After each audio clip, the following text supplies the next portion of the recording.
Pessoal, vocês, mais uma vez aí, boa noite. Vocês ontem receberam uma mensagem, tá? Que vai começar comigo na terça-feira, porque ontem eu estava substituindo o professor Teófilo, tá? Por isso que nós vamos fazer essa aula hoje juntos aqui, as duas turmas, tá? 893.008 e a 909.006. E na semana que vem, voltamos ao horário normal, tá bom? Beleza? Cada uma com o seu horário, uma na terça e a outra na quarta-feira. Muito bem, então vamos começar aqui. O que que acontece? Você, como futuro técnico de eletrônica, você vai lidar com alguns circuitos que são o quê?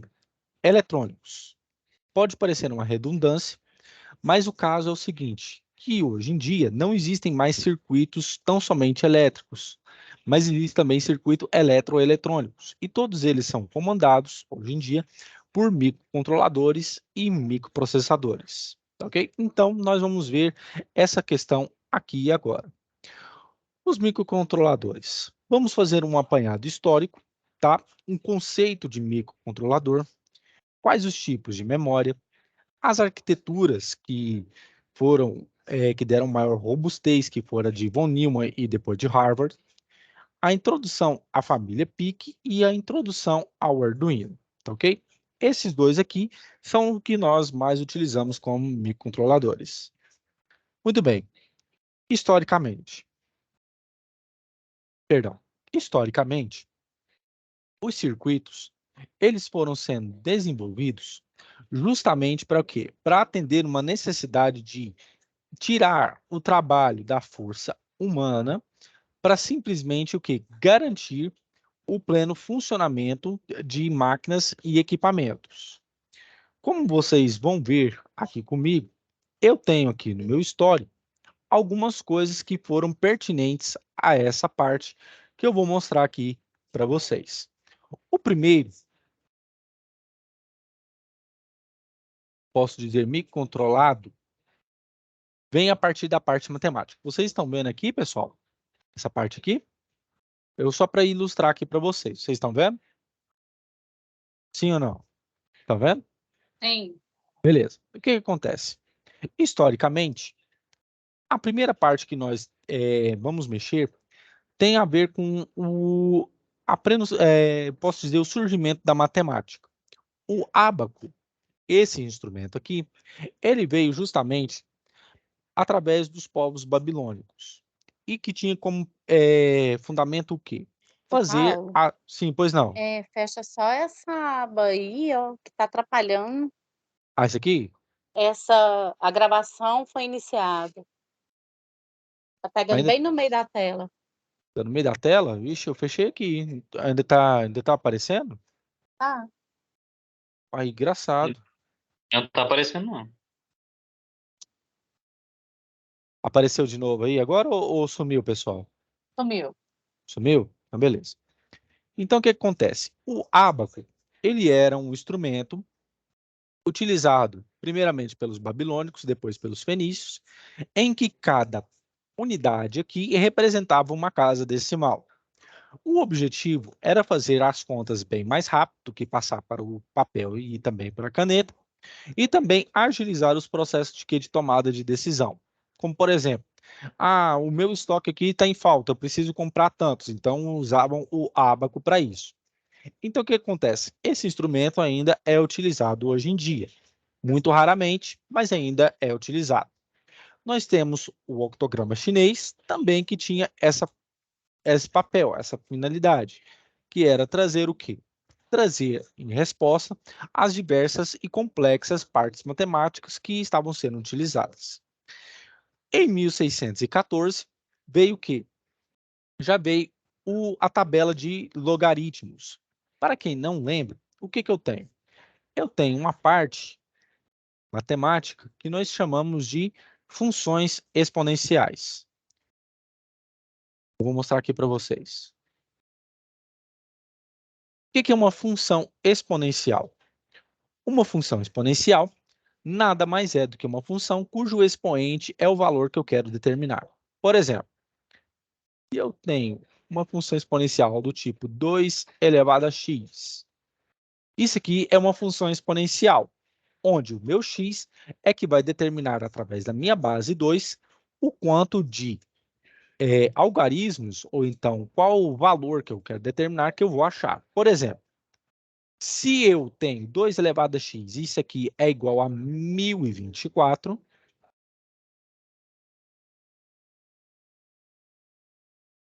significa o quê? Que 2 elevado a x é a mesma coisa de 2 elevado a 10. Paulo, por que você está falando isso? Porque isso aqui faz parte da história. Mais à frente, quando vocês pegarem a parte de memória, memória RAM, memória ROM e também de espaços dentro de um microprocessador, dentro de um microcontrolador, vocês vão entender o que eu estou querendo dizer com essa parte. Por que 2 elevado a 10? Porque se eu dividir 1024 por 2, vai ser o quê? 2 vezes 2, vezes 2, vezes 2, até o último 2. E todos esses 2 repetem o quê? 10 vezes. 10 vezes. Então, por isso que eu tenho o quê?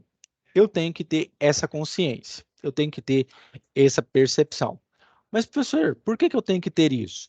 Porque você vai lidar com a parte, por exemplo, de gigahertz,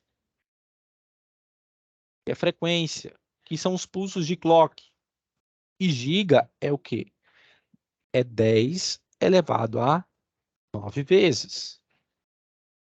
Ou então, você vai pegar uma memória, como vamos julgar aqui que você tem uma memória de 32 gigas de RAM. Memória RAM. Giga de memória RAM. E você tem que ter essa percepção, que 32 vezes 10 à nona potência é o que eu tenho de memória RAM. Professor, é muita coisa? Sim, é muita coisa. A mesma coisa que você vai ouvir falar de 1 tera, por exemplo. Os computadores mais modernos, hoje em dia, eles já não têm mais giga de memória, né? Ele já tem a capacidade de 2 teras, por exemplo. 2 teras, por exemplo, de memória RAM. E que eu vou falar para vocês o que é a função da memória RAM, mas é para vocês irem se habituando. Ou seja, então, na memória RAM, que o meu processador ele vai diagnosticar os dados para mim, eu tenho 2 vezes 10 elevado a 12. Professor, é muito grande? É enorme. Cabe muita coisa aqui. Okay? Então, é isso que eu quero que vocês saibam. E o que acontece? Nessa parte histórica, quando eu não consigo resolver uma função exponencial, como, por exemplo, 2 elevado a x, e eu vou falar que aqui é igual a 8, o meu x é 3. Por quê? 2 elevado a x é a mesma coisa do que eu fazer 2 vezes 2 vezes 2, que é 8.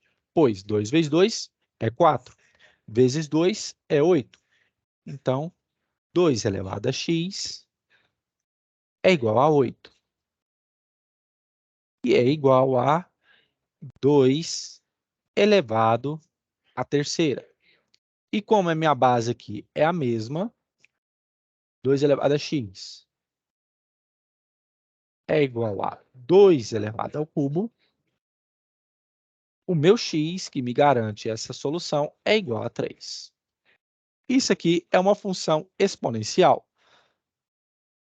que a gente já sabe como resolver.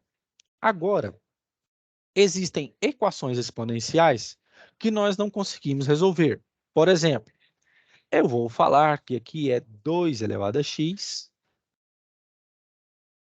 igual a 9, por exemplo.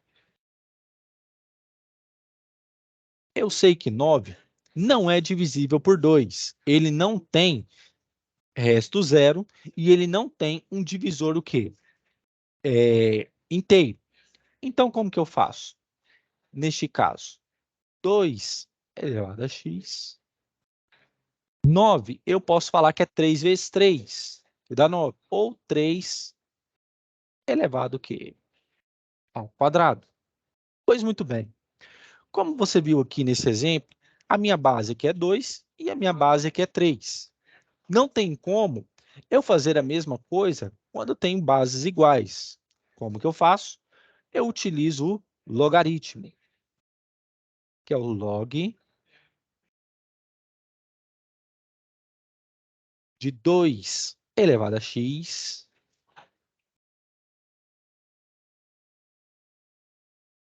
log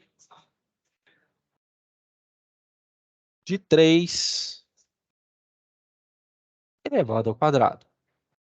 Uma das propriedades de logaritmo é, entre aspas, tombar o expoente. Eu posso descer o expoente. Fica aqui x é igual a log de 2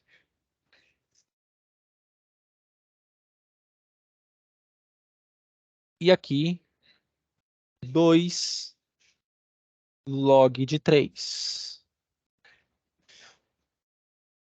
Tudo bem? E o que eu faço? O meu x aqui é o que eu quero saber. Eu posso passar esse log de 2 aqui dividindo. Então, meu x é igual ao quê?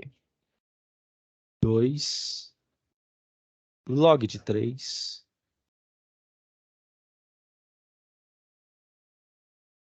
dividido pelo log de 2. Uma das propriedades é eu fazer isso aqui no logaritmo. É eu pegar o x e fazer assim, ó. 2 vezes. Quando tem um log aqui de divisão, eu posso subtrair. Igual a log de 3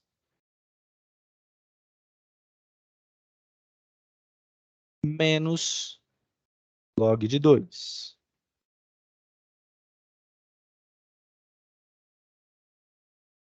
E este valor é o que vai me dar o meu x. Aí vem a questão, vem a pergunta. Professor, já existe o valor de log de 3 na base 10? Porque quando não aparece nada aqui, é que está na base 10. É como se eu tivesse um 10 aqui embaixo. Um 10 aqui embaixo, quando não aparece. Sim, já existe. E foi graças ao quê? Foi graças a essa ferramenta aqui que nós temos isso hoje. Inventada em 1614 por John Napier, que nós temos a tabela de logaritmos. Tem gente que fala assim, professor, mas aonde que eu vou usar isso aqui? Por exemplo, na transmissão de dados via 5G, em muitas vezes, você vai ter que utilizar essa parte o quê? De logaritmos. E aonde entra o técnico em eletrônica nisso aqui? Quando você pega a parte de telecomunicações, por exemplo, quando você vai fazer um apanhado de um circuito eletroeletrônico, você muitas vezes tem que lidar com a parte de logaritmo, principalmente quando você vai fazer modulação de sinal, em que você utiliza um logaritmo neperiano, onde você vai fazer o quê? A modulação do sinal, que é o quê? É tratar a curva de sinal da melhor forma possível para que não haja o quê? Ruídos, haja melhor o quê? Transmissão de dados possível, para que nenhum deles se perca na frequência. Beleza? É para isso que serve.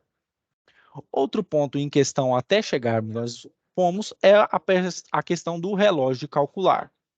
Mas o que marcou de fato nessa parte aqui do século XVII foi o Pascalini.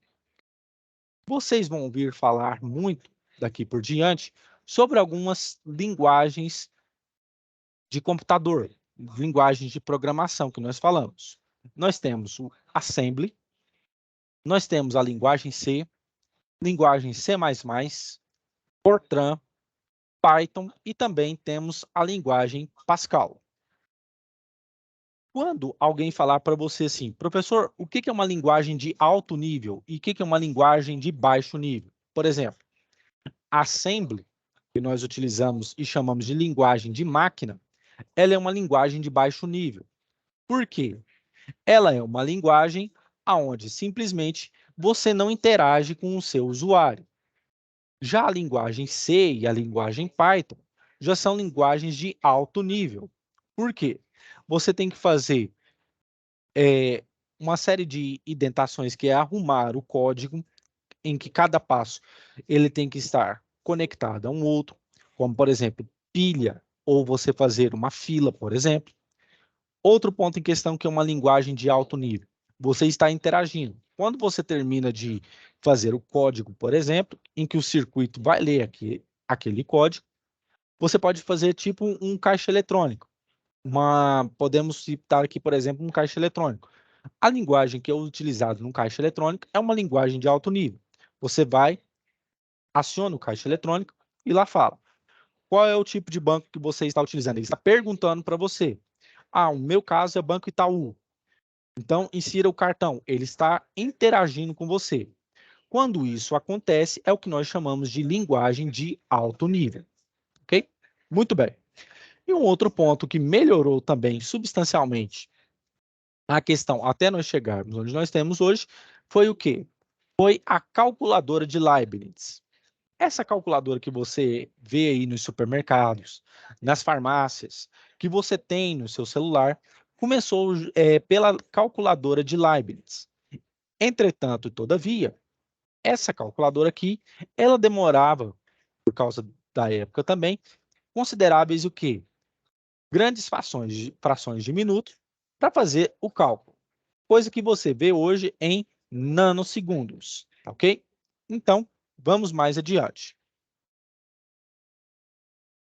Essas outras máquinas aqui, como você vai ver, é o tear de Van Calson e também o tear de Jacquard. Professor, o que significa essa parte aqui? Isso aqui, já entramos no século XIX, na Inglaterra, onde ocorreu a primeira e a segunda revolução industrial, já começa o divisor de águas. Nesse ponto aqui, o ser humano já estava querendo fazer o quê? Eu estou querendo substituir o trabalho humano por circuitos, seja eles hidráulicos ou pneumáticos, para que eu possa melhorar e avançar com a minha o quê? Minha produção. Você, como futuro técnico em eletrônica, você vai lidar com isso. Você vai mexer com circuitos em que você vai ter que aumentar a capacidade dele, fazer com que ele possa desenvolver o mais rápido possível linguagens, operações matemáticas, tudo isso que eu estou mostrando aqui para você com essa nitidez, tá? E por que isso acontece? É porque a máquina, como aqui no caso a máquina de diferença, ela veio justamente para isso. Ela veio com a finalidade, e no caso aqui foi hidráulica, onde nós tínhamos cilindros, onde eram cheios de água, em que, através desses cilindros, se desempenhava o trabalho mais rapidamente. É aqui que começou o quê? Os primeiros circuitos, tá? Os primeiros circuitos, eles eram do tipo quê? Hidráulicos. Depois para circuitos eletromecânicos, perdão, e depois para eletrônicos. E por que tudo isso eu estou mostrando para você? Porque foi a partir de 1936 que surgiram os primeiros computadores, tá? O primeiro computador, ele veio a partir do alemão Konrad Zuse, onde ele desenvolveu essa máquina gigantesca, pesada, mas a finalidade era o quê? Decifrar os códigos de guerra das nações inimigas. Com o tempo, em 1943, surgiu o Colosso, na Inglaterra, que era um computador movido a válvulas, tá? Eletroeletrônicas, e também de leitura fotoelétrica, cujo objetivo era analisar centenas e centenas de dados para obter informações precisas e decodificar isso durante a Segunda Guerra Mundial. E aí que eu falo uma coisa aqui para vocês. O desenvolvimento tecnológico, ele veio a partir das guerras. Se você parar para analisar, todo o investimento tecnológico que nós temos hoje surgiu a partir das guerras. Por exemplo, na Primeira Guerra Mundial nós tivemos o radar. Na Segunda Guerra Mundial, nós já tivemos o primeiro computador. E a partir disso aí surgiram o quê? Os primeiros microprocessadores, transistores, deixa eu ver o que mais, diodo, tudo isso que são o quê? Elementos que configuram o quê? Os nossos circuitos eletroeletrônicos que nós utilizamos hoje no nosso celular, no nosso computador, tá ok? E isso aqui foi o quê? Uma parte histórica. Mas a coisa começou a mudar, de fato, em 1958. Quando começaram a surgir os primeiros CIs, circuitos integrados, o que acontecia? Na época, as válvulas eram do tipo eletromecânicas. Então, qual que era a desvantagem? A desvantagem é que elas eram maiores, mais pesadas, mais lentas e elas tinham um aquecimento muito maior. E os computadores, na época, eles ocupavam uma grande parte da estrutura de um prédio, por exemplo. Eles ocupavam grande estrutura. Então, o que aconteceu? Com o desenvolvimento dos transistores e também dos diodos e também dos circuitos integrados, esse tamanho foi diminuindo aos poucos, até o passo que a Intel, a IBM e também a Apple inovaram com também a questão de quê? Dos primeiros microprocessadores. Quem é da década de 90 vai lembrar dos microprocessadores do tipo Q, Pentium. Tá? Eu tive, na minha adolescência, um Pentium 4. Foi uma revolução na época. Os primeiros processadores Pentium, eles vinham com o quê?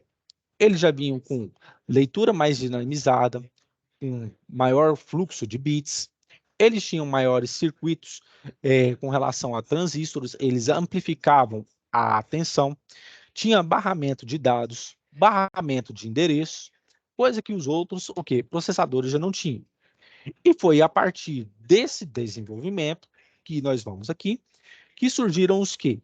Os processadores modernos, do tipo Core, Core Duo, Core i7, e nós já temos também o i5, né, o i3, o i5, o i7, e nós já temos em alguns lugares já o i9, tá? Que é um processador o mais rápido do que? Da atualidade. Por que tudo isso, professor? É porque através dessa evolução histórica que eu trago para vocês o que vocês viram comigo na o C passado de eletrônica digital, os sistemas de numeração. Você sabe muito bem que as nossas máquinas tipo celulares, computadores, eles trabalham em binário, ou é em 0 ou é em 1. Sensores de nível, por exemplo, em que eu tenho um sensor de tipo alto e de tipo baixo, por exemplo, eles trabalham em quê? Em binário. Ou está em nível alto, ou está em nível baixo. Pois muito bem. Foi a partir dessa parte aqui de sistema binário em que nós temos o quê? O desenvolvimento de sistemas com base em decimal, em binário, como vocês conhecem, em BCD, octal e hexadecimal. Professor, qual que é a diferença? A diferença é o seguinte: quando você escreve na sua calculadora ou no seu computador, por exemplo, 23, o seu processador, vamos supor que seja um i5, com que você está trabalhando, ele vai entender isso na base o quê? Na base 2. E se você faz uma conta, por exemplo, vamos supor 23 mais 17, dá o quê? 40. Então, ele vai passar da base 2, fazendo toda essa operação, e mostrar para você na base 10, ok? É por isso que existe o quê? Os microprocessadores.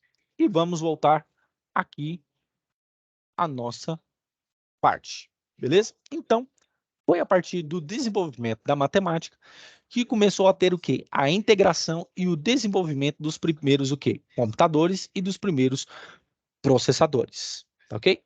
Essa parte histórica que eu que resumi aqui. Beleza. Percebam, foi a partir da década de 70 e de 80, como vocês estão vendo aqui, que surgiram o quê? Os primeiros processadores e também os primeiros computadores pessoais. Foi justamente no período da chamada Guerra Fria, aonde teve o seu ápice, a sua ascensão. onde nós tínhamos o bloco capitalista liderado pelos Estados Unidos e nós tínhamos o bloco socialista liderado pela União Soviética. Foi uma verdadeira corrida armamentista, ou seja, quem domina a tecnologia dominaria o quê? Dominaria todas as formas de comunicação e todas as formas de ciência. Pois muito bem. Agora vamos entrar na parte de um conceito de microcontrolador. O que é um microcontrolador? Um microcontrolador nada mais é do que um componente eletrônico que possui inteligência programável utilizado para controle de processos lógicos, ok? Onde eu vou acionar LEDs, botões, eu tenho display para mostrar o que está sendo passado, o que está sendo lido, display de cristal líquido, que nós chamamos de LCD, resistências, sensores, relés, tudo isso para me garantir o quê? A leitura do que eu estou, o quê? Controlando. Tem gente que já falou o seguinte assim para mim, professor, dentro da indústria, nós tínhamos os manômetros analógicos. Hoje, a indústria conta com os manômetros digitais. Por exemplo, eu posso falar que um manômetro digital, ele é mais preciso do que um manômetro analógico? Verdadeiro ou falso? Falso. Você não pode falar esse tipo de coisa. Por quê? Porque se trata justamente de uma posição de casas decimais com que você vai trabalhar. Por exemplo, eu quero medir a pressão. Quando você pega um manômetro analógico, vamos supor que a pressão varie entre 3,2 atm.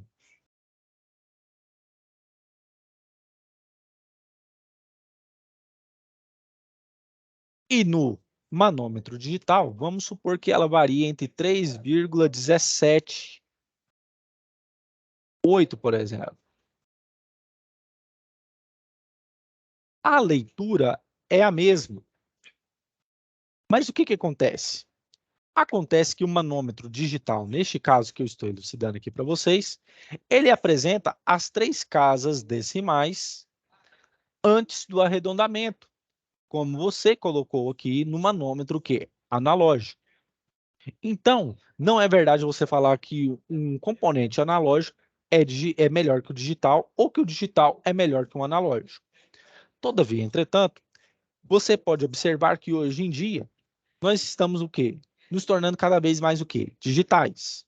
Antigamente, para quem lembra, nós tínhamos os famosos bolachões, que são o quê? Os discos de vinil, onde tinha um espaço para no máximo 10 músicas, 5 para o lado A, 5 para o lado B.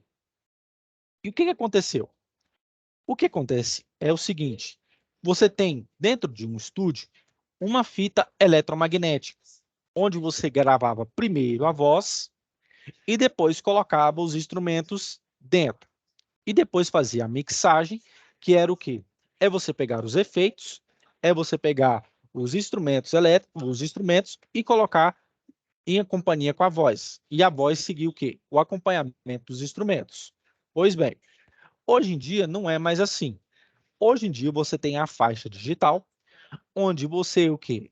Reorganiza a sua voz através de uma série de equipamentos, onde você afina a sua voz, afina o seu instrumento, e o que acontece? Você pode gravar muitas e muitas vezes mais e deixar da maneira mais perfeita possível. Antigamente, isso não era possível. Por quê? Se você errasse, teria que apagar toda a fita eletromagnética e regravar de novo, até que saísse o quê? Da melhor forma possível. Hoje em dia não existe mais isso, porque hoje em dia não é com fita eletromagnética, e sim com laser, que faz o quê? A gravação e salva numa informação, num arquivo, e hoje você tem acesso às plataformas digitais, ok? Mas por que eu estou falando isso? Porque você vai lidar com a parte de memória. O microcontrolador, o microprocessador, ele tem memória. O que são memória? Memória é um espaço utilizado para gravar informações que são dados ou informações concernentes àquilo que você está querendo o quê? Não perder. Por exemplo, quando você falar de memórias semicondutoras, você vai ouvir falar de dois tipos de memória: a memória volátil e a memória não volátil. Dentro do seu computador, existem esses tipos de memória: a memória volátil e a memória não volátil. Professor, e qual que é a diferença entre elas? A memória volátil, que nós temos a principal, a memória ROM e a memória flash ROM, né, entre essas outras memórias que são derivações da ROM, o que acontece? Quando há um pico de energia e também há uma baixa de energia e o seu computador desliga, a memória não volátil é aquela que está o quê? Armazenados esses dados e com a queda de energia, esses dados não se perdem. Então, o que acontece? Memória não volátil é o tipo de memória classificado entre memórias semicondutoras que, quando há queda de energia, esses dados eles não se perdem. Ao contrário da minha memória, o quê? Volátil, em que o principal é a minha memória RAM. Essa memória RAM é o que nós chamamos de memória de acesso rápido, onde eu tenho duas estruturas. Eu tenho a memória RAM do tipo estática,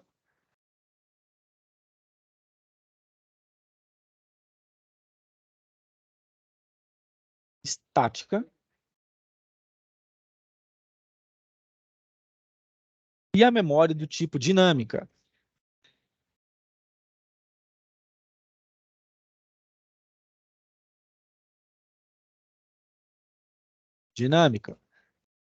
E o que acontece? Se você está com seu computador ligado e há uma queda de energia, essa memória volátil, ela perde todos os dados com que você está o quê? Gravando, ok? Então, quando há uma queda de energia, essa memória volátil, ela é afetada. Então, por isso que essa memória, se ela não for alimentada, ela perde os seus dados. Então, eu tenho as memórias do tipo DRAM e SDRAM. Significa o quê? D de dinâmica e S de estática, que vem do inglês, certo? Mas, professor, e qual que é a finalidade dessa memória aqui para o meu microprocessador, por exemplo? Meu i5, meu i7. É que o seguinte, todas as vezes que você baixa um documento, todas as vezes que você baixa um filme, baixa uma música, por exemplo, é essa memória que ela vai ser acionada primeiro. Ou seja, você está baixando, você está enviando uma informação para a sua memória que, dentro dessa parte, está tendo o quê? Um acesso rápido daquilo que você está trabalhando, seja um documento, uma música, um filme. Então, a memória volátil, ela é acionada primeiro. Quando você armazena, por exemplo, você quer deixar no seu HD, essa memória, ela vem para essa parte e depois ela é interconectada com a memória o quê? Não volátil, onde vai estar lá o quê? O dado que você está querendo armazenar. Então, se não há quedas de energia, o seu filme, a sua música que você baixou e deixou guardada no seu computador, ela vai para a parte de memória não volátil, ok? Essa parte de memória não volátil, ela já vem pré-programada de fábrica. A memória RAM, ela já é o espaço livre para acesso rápido. O que nós temos aqui na memória ROM, professor, que ela vem já de fábrica? Vem o seu sistema operacional que você pediu, que já vem já gravado.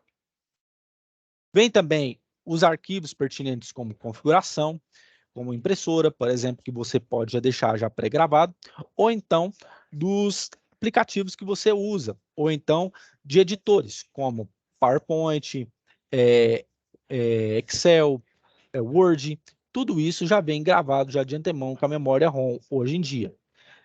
Existem lugares que, por exemplo, vou supor que o meu Word seja 2013, né, e eu faço uma compra e ele já vem lá, Word 2021, por exemplo. Então, já vem gravado já dentro da memória ROM, beleza?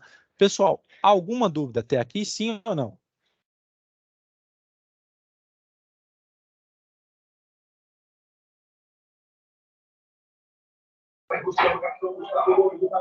Tá tranquilo, pode Alguma dúvida? continuar. Beleza, então vamos continuar. Então, eu tenho esses tipos de derivação. Hoje em dia, Não existe mais memória ROM separada e memória RAM separada. Hoje em dia, nós temos memória do tipo que híbrida, que nós chamamos de memória cache. Os computadores atuais, eles trabalham com memória cache. O que é memória cache? A memória cache é a união entre a memória RAM e a memória ROM, onde eu tenho um acesso rápido e um armazenamento rápido. Então, hoje nós temos a chamada memória cache. Por que eu tenho tudo isso, professor? Porque no seu microprocessador, você vai lidar com a parte também do que nós chamamos de quê? Vocês viram comigo? Flip-flop. O que é flip-flop? Flip-flop nada mais é do que a unidade de informação que carrega um bit de informação. Beleza? Você vai lidar com bits. Você vai alimentar, perdão, o seu microcontrolador e o seu microprocessador a partir da quantidade de bits que está sendo enviados para ele. A central de processamento, CPU. Tem gente que pensa que aquela caixa que a gente pega do computador é a CPU. É errado. Aquilo lá é o seu PC, é o seu computador pessoal, vem do inglês. A CPU é a parte interna, entre aspas, daquela caixa, onde estão colocados o quê? A sua ULA, que é a sigla para unidade lógica aritmética, onde vão ser feitos todos os cálculos matemáticos. É lá que vai ter os seus registradores, tá? Eu tenho um barramento de dados e um barramento de endereços, que eu vou mostrar isso para depois, para vocês. Onde vão ficar o quê? Os seus registradores de dados. E eu tenho a parte de controle, que é a parte necessária dentro da minha CPU, que vai o quê? Garantir um processamento necessário dos meus sinais. Internamente, a minha CPU, eu tenho um contador e temporizador, eu tenho uma memória de dados, que é a memória RAM, eu tenho a memória de dados também, que é do tipo PROM, que veio do tipo ROM, a memória de programa, que é a memória flash, e eu tenho o quê? A minha portabilidade A e B. Professor, por que o senhor está falando isso? É necessário que você conheça isso aqui, porque você vai lidar com microcontroladores do tipo Arduino, e ele vai ter uma porta de entrada de memória, de contador e temporizador, e você também vai lidar com PIC, tá? Nós utilizamos na indústria mais o PIC, tá? Por exemplo, quando eu estagiava na Saneago, nós utilizávamos o PIC, mas o Arduino nós utilizávamos para as experiências, para que você tenha uma noção do que acontece, por exemplo, eu quero controlar um determinado nível de água. Eu quero controlar uma determinada faixa de temperatura através do PT100, por exemplo. Tudo isso você vai utilizar o quê? Microcontroladores, tá bom? Muito bem. Arquitetura de von Neumann ou de Harvard, tá? É o que nós utilizamos em base nos dias de hoje, ok? Então, o que acontece? Eu tenho, para a arquitetura de Harvard, memória de dados ligados a uma CPU, que vai estar ligado também à minha memória de programa. Já a arquitetura de von Neumann, ela já vem com a minha CPU já ligada diretamente ao meu programa em memória de dados. Qual que é a diferença?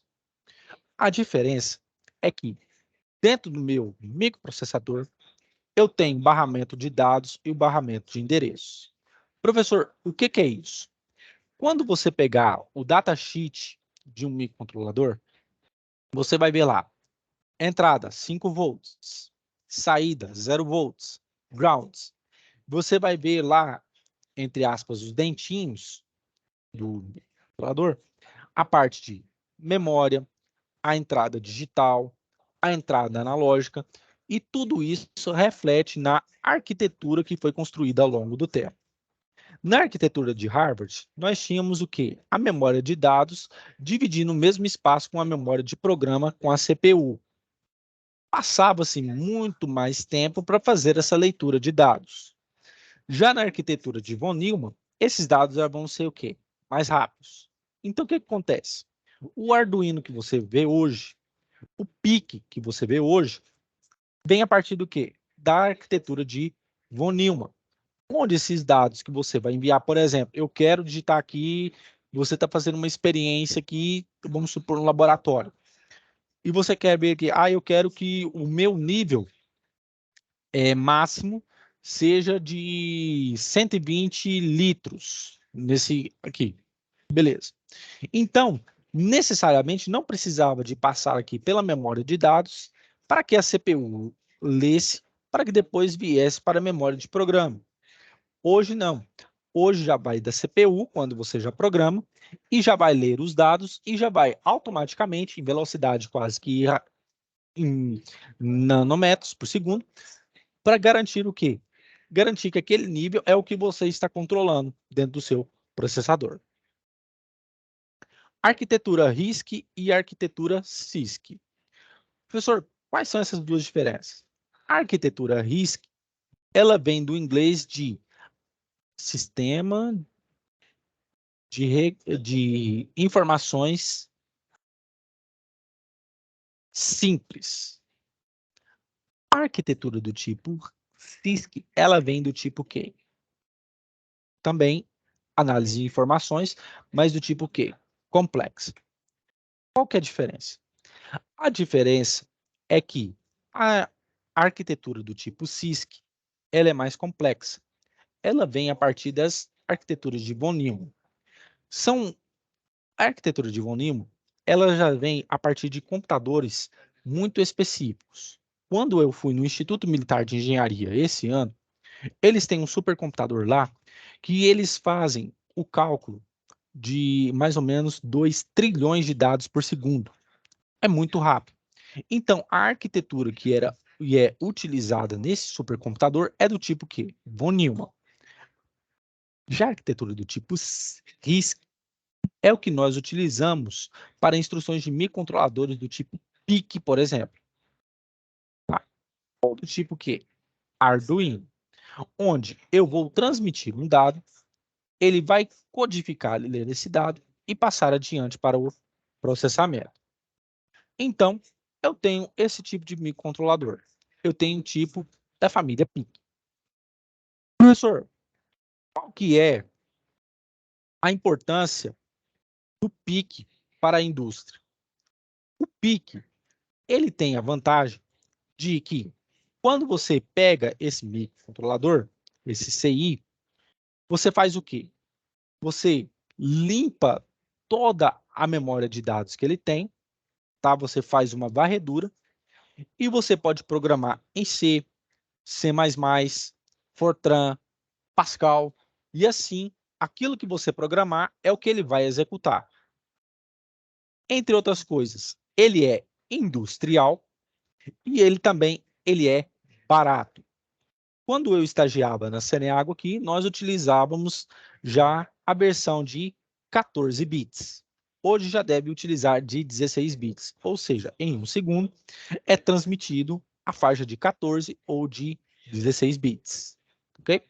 Então, nós temos esse tipo de estrutura dentro de um PIC, com seus diversos modelos, onde eu tenho aqui o tipo de memória que acompanha, tá?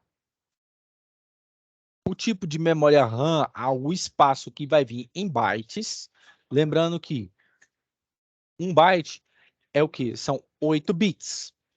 Eu tenho a memória de dados, também com a sua capacidade, e eu tenho o quê?